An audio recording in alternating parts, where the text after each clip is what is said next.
Oh, si Idol Jomar yun ah. Nangunguha na naman ng papaya. Hindi naman kanya, nangunguha na naman.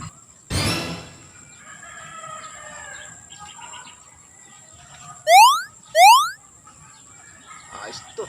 Malaki-laking papaya. Ganda-ganda to sa tinola. Ari kaya dito. Ito ah. Ko, yari na naman to kay Ate Rose kapag nakita niyang bawas yung papaya niya.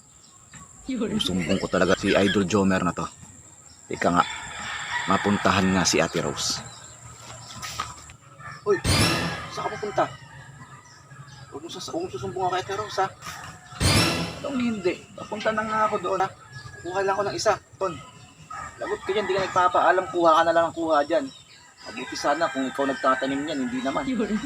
Hala ka dyan.